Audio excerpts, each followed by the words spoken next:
Cape ভার্দের বিপক্ষে match খেলতে মায়ামিতে Lionel মেসির আর্জেন্টিনা। সেখানে সমর্থকরা নেচে গিয়ে আলবিসেলেস্তেদের অভিবাদন জানিয়েছে। ছিল নিরাপত্তার ব্যাপক কড়াকড়ি। যুক্তরাষ্ট্র থেকে রেজওয়ানুজ্জামানের রিপোর্ট। ভোগান্তি ভুলে চলে আসুন রিগালে। ওয়ারেন্টি সহ স্টাইলিশ কালেকশন নিয়ে রেডি রিগাল ফার্নিচার। হোটেলের নাম দ্য ডালমার। মায়ামির ফোর্ট লডারেলের এই হোটেলেই আগামী 3 দিন আর্জেন্টিনা দলের বাস। ক্যানসাস থেকে আসা আলবিসেলেস্তেদের বরণ করে নিতে কয়েকশো সমর্থক ভিড় করেছে হোটেলের সামনে। ঘন্টার পর ঘন্টা অপেক্ষা তাদের। দীর্ঘ অপেক্ষার পর এলো সেই কাঙ্ক্ষিত সময়। নিরাপত্তার কড়াকড়িতে এলো মেসি, মার্তিনেজ, আলভারেজের আর্জেন্টিনার বাস।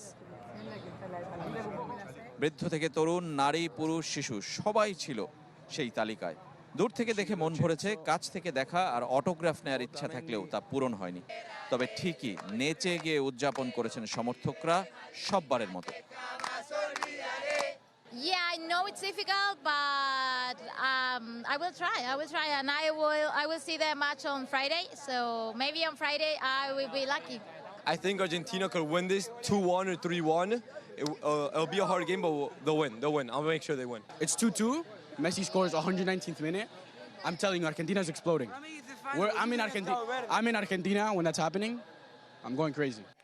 বৃহস্পতিবার মেসির ইন্টার মায়ামিতে অনুশীলন করবে দল, আর শুক্রবার কেপ ভার্দে ম্যাচ।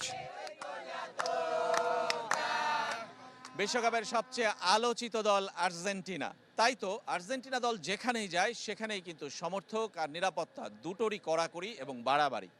আজকেও মায়ামিতে আমরা তাই দেখলাম, এই ডালমার হোটেলের সামনে, যেখানে আর্জেন্টিনা দল এসছে ক্যানসাস থেকে রাউন্ড অফ 32 ম্যাচ খেলতে। রেজওয়ানুজ্জামান, চ্যানেল 24, মায়ামি, যুক্তরাষ্ট্র।